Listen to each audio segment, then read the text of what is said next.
और इंडिया के सबसे बेस्ट टीचर के साथ जो भी हैं वो अपने सब्जेक्ट में उससे बेस्ट इंडिया में कोई नहीं। और इतना के बावजूद ऐसे हम लोग को लगता होगा 7,500 बहुत कम है। एक लड़की ने कहा कि सर शाम वाले बैच को ना मॉर्निंग में कर दीजिए। हम कहे बाबू तो इतना सबके इंडिविजुअल से तो बैच ट्रांसफर नहीं, क्या प्रॉब्लम है? उसने कहा ना शाम में हमको दूसरे के यहाँ बर्तन मांजने जाना होता है। तो हम लोग को लगता है कि जितना ये तकलीफ है इससे कई गुना ज्यादा है। और कई बार तो ऐसा लगता है कि वो भी ना ले। एक लड़का बेचारा नदी से बालू निकालता था और वो बालू को भरता था, फिर नाव बालू को किनारे लेके बेचती थी और वो बालू भरता था, उससे मेरी फीस ले आया। हमारा हाथ कांप गया, हम कैसे फीस ले लेंगे यहाँ पर। बहुत बढ़िया। उसी दिन हमने ये प्रण लिया था कि भारत का कोई भी बच्चा उसके सफलता में पैसा उसकी बाधा नहीं बनेगी, चाहे उसको जितना भी पढ़ना रहे। आपका क्या बात। और अर्चना जी मैं इनके बारे में एक बात, खान सर आपके बारे में मैं एक बात कहना चाहता हूँ। इनका जो स्टार्टअप है ये बूटस्ट्रैप्ड है। अच्छा, मैं साधारण भाषा में बता देता हूँ, ये सेल्फ फंडेड है। इन्होंने अभी तक किसी और से पैसा नहीं लिया है। ये इन्वेस्टर के पैसे से नहीं, इन्होंने खुद इसको बिल्ड किया है। और बल्कि इतना स्ट्रॉन्ग स्टार्टअप है ये कि मैं कहूंगा कि अगर इन्वेस्टर्स को इन्वेस्ट करना हो तो मैं इंडोर्स करता हूँ ऐसे स्टार्टअप्स को। यही सब चीजों को देखते हुए कई लोगों ने धमकी भी दिया था वहां पर। अच्छा। और उसके बाद बम चला दिए और 7-8 बम चला दिए और कुछ ब्लास्ट हुआ। एक बेचारा नया लड़का आया था एडमिशन लेने के लिए, उसकी स्कूटी उड़ा दिया। वो आया था, कहा कि सर हम तो पढ़ने आए थे, हमारा स्कूटी उड़ गया। हमारी ऑफिस उड़ा दिए सब। एक तो पास में आके गिरा और नहीं फटा वो।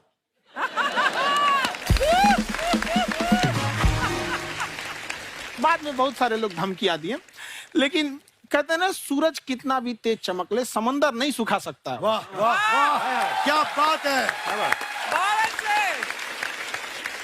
मैम एक्चुअली ये फीस कम करने का एक और रीजन है। 2.5 लाख 3 लाख की जो फीस में सब लोग पढ़ाई अफोर्ड नहीं कर पाते। इसलिए वो कुछ ही लोग अफोर्ड कर पाते हैं, तो उनका मेंटल लेवल तो बहुत ऊपर चला जाता है। लेकिन एक पूरे देश का मेंटल लेवल थोड़ा सा स्टेबल नहीं हो पाता। तो जब फीस कम रहेगी तो हर वो लड़का तैयारी करने के लिए आगे आएगा जिसका सपना है देश के लिए कुछ करने का। सीटें लिमिटेड हैं, उन्हें को मिलेगी, लेकिन जिन्हें नहीं मिलेगी उसे मिलेगा देश का एक जिम्मेदार नागरिक। तो इस देश को बदलना। क्या बात है। हम लोग विश्व गुरु कहे जाते थे, क्यों? क्योंकि दुनिया से लोग हमारे यहाँ पढ़ने आए थे। चाइना से ह्वेनसांग आया, फायान आया, आज कोई नहीं आता है। हम लोग का उद्देश्य एक समय आएगा जो फिर आएंगे यहाँ पढ़ने के लिए। क्या बात है। पर आप देखो अर्चना जी, सबसे ज्यादा IPS IAS बिहार से निकलते हैं। आप देखो पढ़ाई लिखाई में पॉलिटिशियन बहुत बड़े बड़े निकले हैं। तो ऐसा नहीं है, हर जगह ऑप्शन भी नहीं है वहाँ पे, इंडस्ट्री नहीं है, खेती करेगा तो कोई खास वो नहीं रहे। ऑप्शन भी नहीं है, सही बात है। बिहार की मिट्टी में एक चीज है, जिद तो बहुत जबरदस्त है। कुछ भी नहीं रहेगा तो सब कुछ पाने का उसको जिद रहेगा, करके भी दिखा देगा। वहाँ पे कर देंगे हम आपको।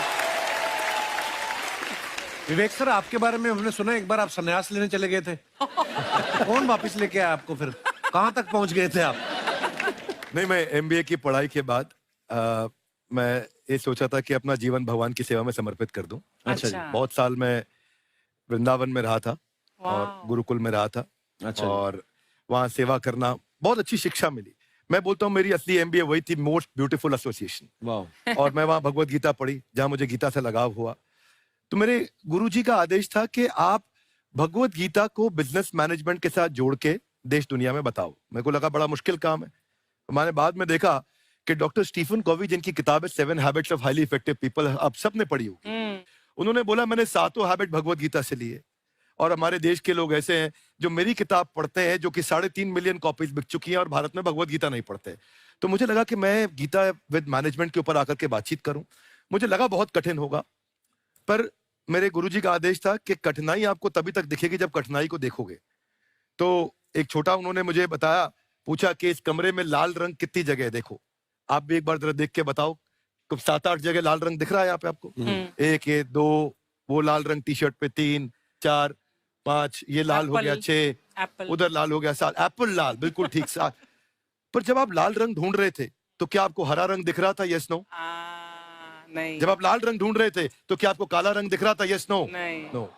जिंदगी भी ऐसी है, जो ढूंढोगे वही मिलेगा, बाकी कुछ नहीं मिलेगा। तो उन्होंने कहा कि आप इसी सोल्यूशन पे फोकस करो और गीता के मैसेज को पहुंचाओ।